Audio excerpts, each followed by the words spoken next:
So hello friend, I welcome you all in my CS future channel. आज के इस lecture में हम लोग देखने वाले हैं पाइथन के सिलेबस।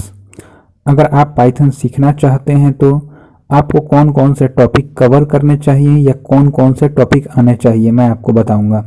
तो चलिए शुरू करते हैं।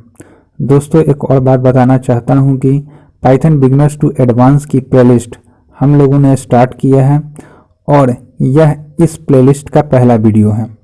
तो चलिए हम लोग देखते हैं पाइथन सिलेबस में कौन कौन सा टॉपिक है और हम लोग अपने आने वाले प्लेलिस्ट में इसे कैसे फॉलो करेंगे। तो इसमें सबसे पहले हम लोग देखेंगे how to install Python. Python को अपने लैपटॉप या पीसी में कैसे इंस्टॉल करें। सेकंड में हम लोग देखेंगे पाइथन को किस तरह विजुअल स्टूडियो कोड में रन करते हैं। उसके बाद देखेंगे हम लोग प्रिंट फंक्शन के बारे में। फोर्थ में हम लोग जानेंगे पाइथन के वेरिएबल के बारे में। फिफ्थ में हम लोग देखेंगे डेटा टाइप, पाइथन के क्या क्या डेटा टाइप है और वह कैसे काम करते हैं। सिक्स्थ में देखेंगे इनपुट फंक्शन, मतलब यूजर से कैसे इनपुट लेते हैं। सेवेंथ में देखेंगे calculation rule in Python. Python का अपना कैलकुलेशन रूल होता है, यह रूल कैसे वर्क करता है यह हम लोग देखेंगे। एट्थ में देखेंगे स्ट्रिंग के बारे में। नाइन्थ में हम लोग पढ़ेंगे ऑपरेटर्स के बारे में।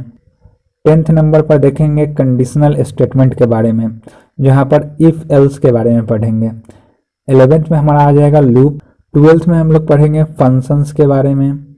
13 में देखेंगे वेरिएबल स्कोप के बारे में। 14 में देखेंगे लिस्ट क्या है। 15 में टप्पल और 16 में डिक्शनरी को देखेंगे। इसके साथ ही 17 में हम लोग सेट के बारे में जानेंगे। 18 में ऑब्जेक्ट ओरिएंटेड प्रोग्रामिंग, पाइथन में ऑब्जेक्ट ओरिएंटेड प्रोग्रामिंग के कंसेप्ट को देखेंगे।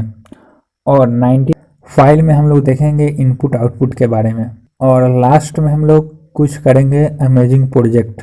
अगर आप एक बिगिनर है तो सबसे पहले आप यह 19 टॉपिक को कवर कीजिए। और इस कोर्स को ऐसे डिजाइन किया गया है कि अगर आप पहली बार प्रोग्रामिंग सीखने जा रहे हैं तो यह आपके लिए बहुत ही सूटेबल होगा। अगर आप पेशेंस के साथ इस प्लेलिस्ट को फॉलो करते रहें तो मेरा दावा है कि आप बहुत जल्द पाइथन सीख जाएंगे। ये तो बात हो गई बिगिनर्स की। अब बात कर लेते हैं जिन्हें पाइथन की थोड़ी बहुत नॉलेज है या जिन्हें पाइथन आती है या उनका पाइथन में जो लेवल है इंटरमीडिएट लेवल है।